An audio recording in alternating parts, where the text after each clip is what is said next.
Boa tarde, seja bem-vindo ao Planeta Campo, eu sou a Yael Bonfim e no programa de hoje você vai ver. Pesquisa avalia os impactos econômicos da precocidade sexual de novilhas da raça Nelore. Os estudos estão sendo feitos em um criatório em Minas Gerais pela Universidade de São Paulo em parceria com uma empresa de biotecnologia. E ainda, vamos falar de subsídios agrícolas no Brasil, valores que são transferidos do orçamento do governo federal para a agropecuária. Ao contrário do restante do mundo, no Brasil esse repasse só vem caindo nas últimas décadas. Assunto do nosso quadro Fato Consciência. A gente também fala da importância das agroflorestas, uma técnica que integra diferentes sistemas produtivos dentro de uma mesma área. Nós vamos até uma fazenda que, ao cultivar café à sombra de árvores, aumentou a qualidade dos grãos. É tudo agora no Planeta Campo.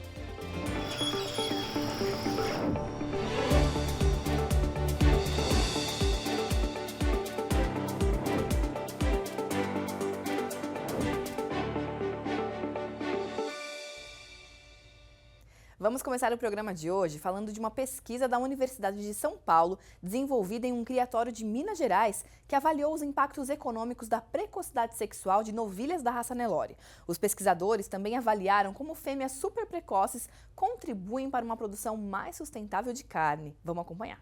Um dos criatórios mais importantes da pecuária brasileira está completando 60 anos de seleção. E a pesquisa é um dos alicerces para o trabalho do criador William Cury. Da pecuária seletiva depende a evolução da pecuária brasileira. E nada melhor, como você já disse, nada mais importante do que a pesquisa. Há cerca de 5 anos, a fazenda participa de um estudo da Universidade de São Paulo em parceria com uma empresa de biotecnologia, que avaliou 400 novilhas da raça Nelore para a característica de precocidade sexual. Porque nós entendemos que a precocidade sexual ela é uma característica de muito impacto econômico dentro dos rebanhos de corte no Brasil. É bom a gente reiterar que precocidade sexual está relacionada, por exemplo, à precocidade de terminação. Então, as novilhas que emprenham mais cedo são as mães ou as avós dos bois que morrem cedo. Precocidade sexual está intrinsecamente relacionada à precocidade de terminação. Por exemplo. Porque para a gente medir, pesar, avaliar, visualizar, tem que nascer. E a fertilidade realmente tem um impacto econômico muito forte. As novilhas foram separadas em 2 lotes e avaliadas em sistemas de confinamento e a pasto. Os primeiros resultados mostraram que o ambiente interferiu na precocidade sexual das fêmeas. O estudo agora está em uma segunda etapa. Nós observamos nessa primeira etapa, onde nós dividimos os animais em 2 tratamentos diferentes, que houve um efeito do ambiente muito pesado para algumas características que estão ligadas à precocidade. Agora, nesse segundo trabalho que começou agora, nessa estação de monta, que ainda não terminou, porque nós estamos concluindo ainda a pesquisa a campo, nós submetemos todos os animais exclusivamente a pasto. Relacionar genômica, metabolômica e características de fenótipo também muito importantes, como ganho de peso, acúmulo de gordura subcutânea, desenvolvimento do trato reprodutivo, com a prenhez efetiva. A pesquisa deve mostrar também a importância da precocidade sexual para a sustentabilidade. Fêmeas com essa característica produzem mais em menos tempo. Inevitavelmente vai acarretar uma maior sustentabilidade. Produzir mais arrobas de carne por hectare em espaço, em áreas menores, né? E sendo mais eficientes do ponto de vista produtivo, obviamente nós estamos apresentando as fazendas produtoras de carne a possibilidade de ser mais sustentáveis. Sempre que nós produzimos melhor, com mais eficiência, a gente trabalha no sentido de aumentar a sustentabilidade, de manter a sustentabilidade do processo de produção. O manejo a pasto, priorizado na segunda etapa da pesquisa, também contribui para uma pecuária mais rentável e principalmente sustentável. Quando a gente fala em sistema de pasto, aí a gente vai entrar numa outra esfera, né? Sequestro de carbono da atmosfera, animais que são mais eficientes em sistema de pastagem. A gente sabe que o capim ele é muito importante no segmento no fator de sequestrar carbono da atmosfera. Então, quanto mais animais eficientes em sistema de pasto, mais sustentável a pecuária é, sem dúvida. Bacana a gente ver como a eficiência produtiva traz diversos benefícios. E agora a gente fala de subsídios agrícolas no Brasil e no mundo. Em alguns países houve crescimento, mas em outros, como o Brasil, há uma redução. O conselheiro do CCAS, o Conselho Científico Agrosustentável, Décio Gazzoni, vai explicar melhor. Pode rodar.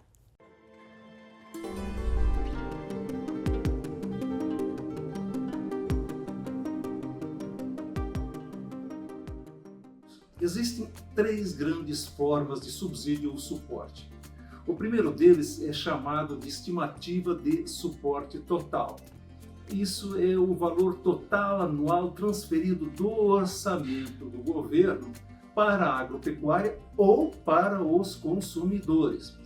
No Brasil, entre 2000 e 2020, houve uma redução de 77% em valores reais esse suporte. Baixou de 19,35 bilhões de dólares para 4,45. E no mesmo período, a China aumentou 468%, passou de 41 bilhões de dólares para 232. Como porcentagem do orçamento nacional, o Brasil, em 2020, apresentava 0,34%, a China 1,59%, a União Europeia 0,66% e nos Estados Unidos esse valor foi de 0,46%. O segundo modelo, a segunda forma, é a estimativa de suporte aos produtores, ou seja, são as transferências brutas para os produtores agrícolas individualmente, por mecanismos de política agrícola, por suporte de preço, subsídio, crédito, seguro rural e outros tipos de subvenção. Então, no Brasil, entre 2000 e 2020, houve uma redução de 86% no aporte direto. Novamente, em valores reais, reduziu de 13,8 bilhões de dólares para 1,96. Como percentual da receita bruta, de 9,1 bilhões de dólares para 1,35. Já em 2020, na União Europeia, esse valor foi de 19,3%, no conjunto de países ricos da OCDE foi de 18,1%, na China de 12,2%, nos Estados Unidos de 11% e na Rússia de 6,7%.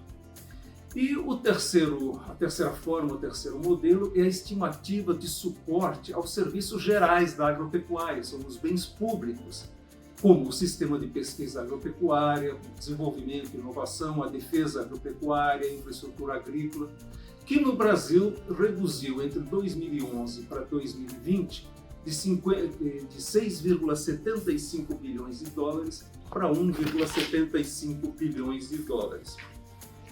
Vamos examinar um último grande exemplo, que é o subsídio ao crédito. Quando a gente olha os dados da ONU, eles dão uma informação muito interessante. Vamos começar pelo Brasil. No Plano Safra 2022-2023, que já acabou, o governo destinou 340 bilhões de reais. 30% dos juros desse crédito foram equalizados pelo Tesouro Nacional. E são as linhas do PRONAF, a agricultura familiar, e do ABC+, que é a agricultura de baixas emissões. Isso representou 2 bilhões de dólares para o Tesouro, que é um valor inferior a 1% do valor básico da produção agropecuária. Se a gente olha os dados da ONU, no mundo inteiro foram 540 bilhões de dólares de apoio direto aos produtores rurais, ou seja, o Brasil representa 0,37% dos subsídios globais. Agora vamos ver quanto o Brasil representa na agricultura do mundo. Nós temos 7,8% da produção de grãos e 19% da exportação, 9,2% da produção de carne e 12,4% da exportação, 5,4% da produção de frutas e 2,3% da exportação. 33,9% do açúcar e 30,3% da sua exportação, 30,3% da produção de café, 25,5% da exportação, 5,2% da produção silvícola e 8,9% da exportação. Com isso, nós quisemos dizer que o agricultor brasileiro ele aprendeu a ser competitivo por sistemas de produção competitivos, utilizando tecnologia adequada, pelo seu empreendedorismo e pela sua capacidade de gestão. Ele não depende de subsídios como dependem agricultores de outros países. E um fato que é muito pouco lembrado: a partir do momento que o governo não precisa fornecer subsídios aos produtores agrícolas para manter a sua competitividade, libera recursos para outras prioridades da sociedade, para educação, para saúde, para transporte, para segurança. Esse é outro grande benefício que os produtores rurais fazem para a sociedade brasileira. Muito obrigada ao pesquisador Décio Gazzoni pela explicação e por trazer esse panorama tão completo para a gente. E agora nós vamos fazer então um rápido intervalo, mas não saia daí porque daqui a pouquinho nós estamos de volta. Até daqui a pouco.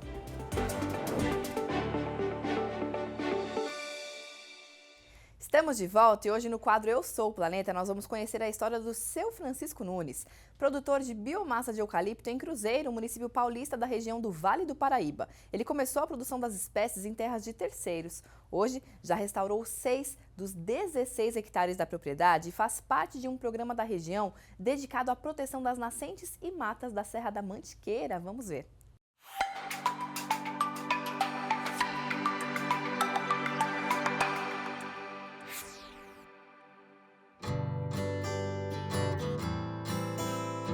Eu sou o Francisco Nunes, produtor rural aqui na região do Vale do Paraíba, município de Cruzeiro, e trabalho com biomassa de eucalipto desde a década de 80, princípios da década de 80, 1981. O uso de biomassa no final do século passado era bem mais intenso na área de indústria. E depois, agora com a evolução, ele tá sendo usado muito mais para madeira serrada, madeira de mobiliário, construção civil e embalagem. Minha atividade dentro do ramo do reflorestamento, ela começou não em terras próprias, começou em terras de terceiros através de contrato com grandes reflorestadoras e também com grandes fazendas que a gente faz o contrato diretamente com o próprio fazendeiro. E esses contratos, eles exploram, conforme a variedade deles, exploram só o corte, ou tem outros que também a gente fica responsável pelo corte, produção e venda, ou outros que a gente administra o ciclo todo econômico. E o mercado consumidor é local, é regional aqui do Vale do Paraíba, e não há uma exportação para outros estados dessa madeira. O uso da biomassa ela pode ser como energia, através do que a gente chama de lenha, a lenha, né, que ela é utilizada para produzir calor. Ela compete, a biomassa de energia de eucalipto, ela compete com outras fontes de energia, como petróleo, o óleo cru, a eletricidade e o gás. São fontes energéticas que entram disputando o mercado industrial e a biomassa de lenha é uma dessas fontes energéticas que disputa esse mercado.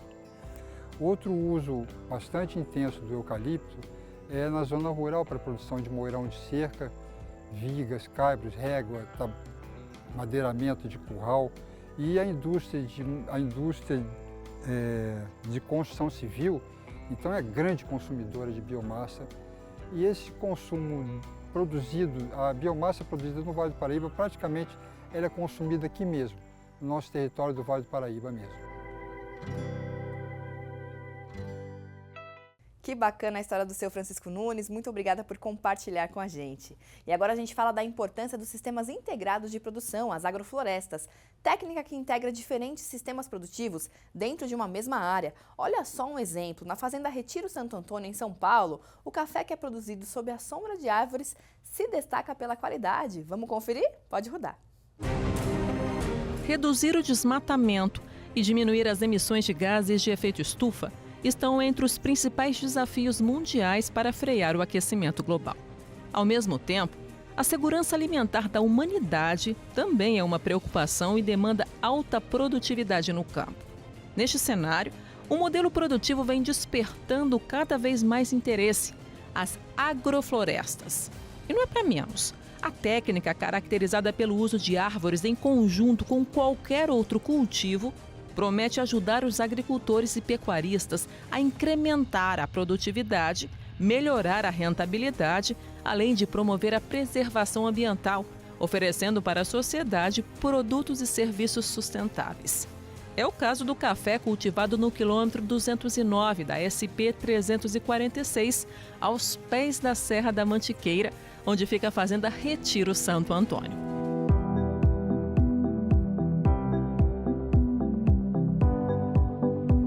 Pertencente ao município de Santo Antônio do Jardim, vizinha das cidades Espírito Santo do Pinhal e Mojimirim, a propriedade de 120 hectares tem a bebida mais consumida do mundo como atividade principal e a sustentabilidade como maior incentivo.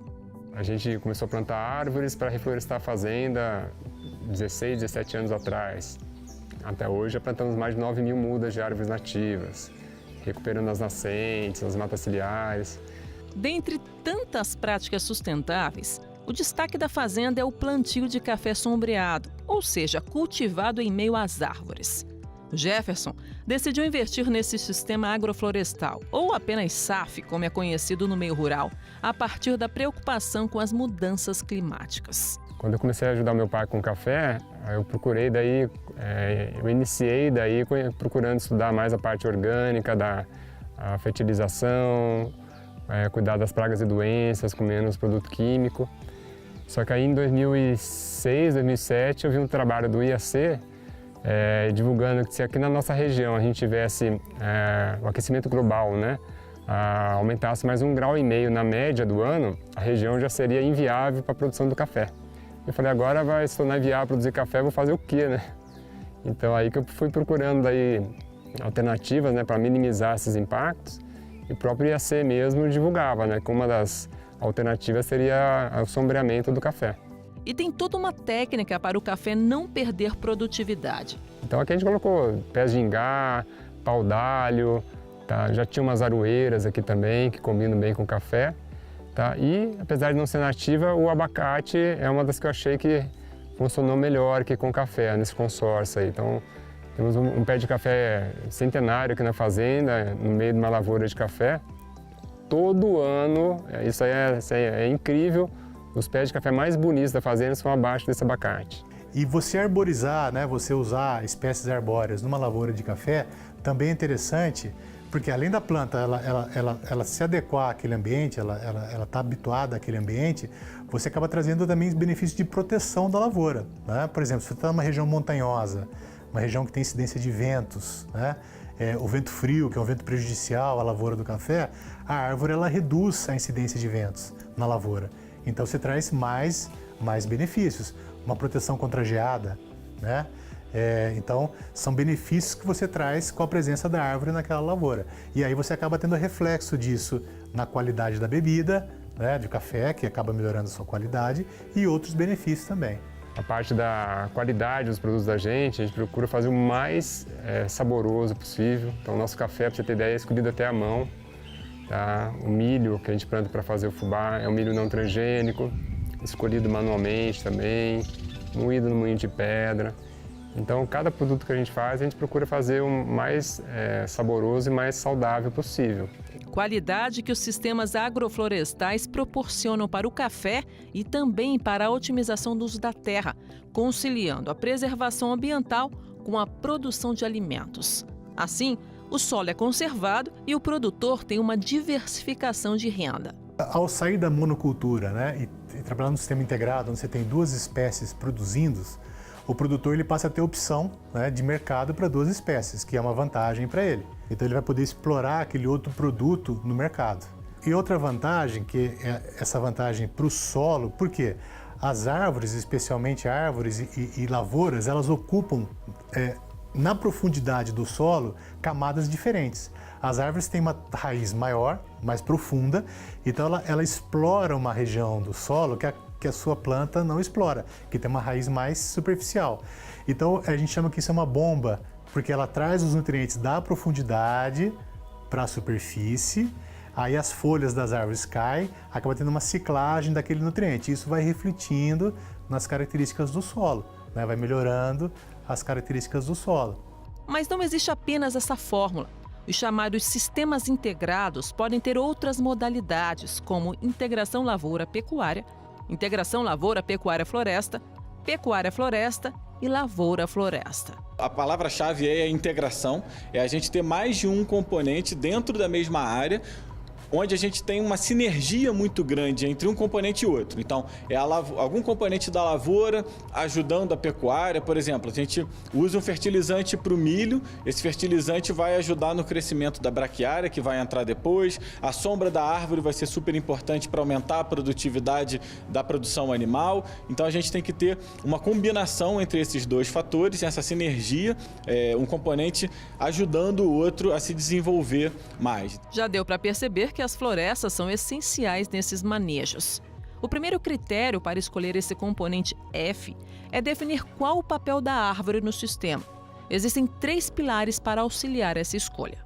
Primeiro, eu vou usar essa árvore simplesmente para melhorar o meio ambiente, aquele ambiente que eu estou produzindo, ou eu vou querer gerar um subproduto com aquela árvore. Então isso já é um critério importante, tá? Porque daí eu posso ir para uma espécie mais comercial ou uma espécie que simplesmente eu vou buscar a melhoria para o ambiente. O segundo critério de escolha é na região que eu estou, porque o Brasil tem uma diversidade de região, embora a gente esteja na região tropical e subtropical, eu tenho variações de temperatura e variações de chuva.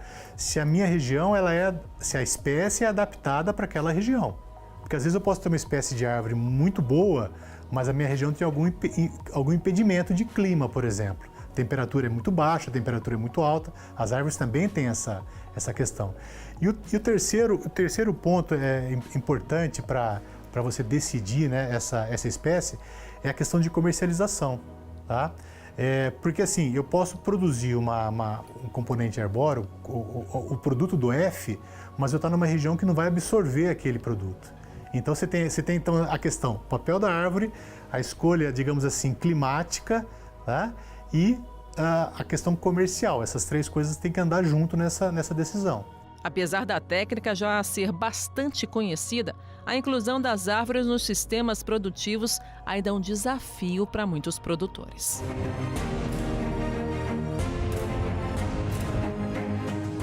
Sistemas integrados realmente fazem a produção para a sustentabilidade e também para a rentabilidade dos produtores. E antes de encerrar o programa de hoje, eu quero te lembrar do grande evento que vai acontecer mais tarde, aqui na tela do Canal Rural. Chegou o dia do Planeta Campo Talks, um evento para discutirmos se o Brasil está pronto para aproveitar a oportunidade do que a gente está chamando de 2 anos de ouro, já que o país vai sediar eventos internacionais de grande importância como o G20 e a COP30 em breve. Uma oportunidade de guiar o mundo rumo a decisões que realmente promovam o progresso e ajudem o país a se destacar no cenário global. Para isso, eu vou estar mediando e também teremos vários palestrantes convidados renomados discutindo o tema central, o futuro do agronegócio brasileiro no palco mundial. É hoje, às 3h30 da tarde, aqui na tela do Canal Rural, e eu vou estar esperando por vocês, hein? Com isso, então, o Planeta Campo de hoje vai ficando por aqui, mas você pode seguir acompanhando as notícias do agro sustentável pelo nosso site, que é o planetacampo.com.br. Por lá você confere as principais atualizações do setor e também confere conteúdos exclusivos que nós só colocamos lá no nosso portal, então vai lá conferir. Eu te convido ainda a conhecer o nosso YouTube, que é o youtube.com/planetacampo, onde nós temos diversas playlists com os quadros aqui do programa, as nossas reportagens, entrevistas, tudo muito organizado para você acompanhar. E um outro jeito muito fácil para se conectar com a gente são as nossas redes sociais. Você pode escolher qual você gosta mais e qual você quer abrir aí para se conectar com o Planeta Campo. Basta você acessar esse QR Code que está aparecendo aqui embaixo, ó. Desculpa, aqui, ó, desse lado, no cantinho da tela. Com ele você escolhe por onde você quer se comunicar com a gente, qual que é a sua rede preferida, Instagram, Facebook, LinkedIn. Nós estamos aí em todas as principais redes aqui do Brasil, então se conectem com a gente. E também tem o nosso WhatsApp, claro, é o 11 94379 7041, e eu vou adorar receber a sua mensagem aí, a sua sugestão aqui pro programa. Muito obrigada pela sua companhia mais uma vez, e lembrando, te vejo às 3h30 da tarde aqui na tela do Canal Rural. Até lá, tchau, tchau!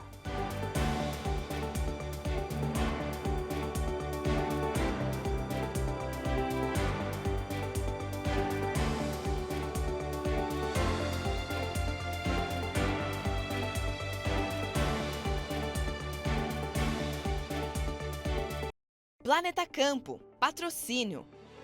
JBS, há 70 anos alimentando o que alimenta o mundo. UPL, reimaginando a sustentabilidade. Apoio SLC Agrícola, produzindo com eficiência e sustentabilidade. Infinity, gestão de resíduos. Associação Brasileira dos Criadores de Zebu, a BCZ de todos.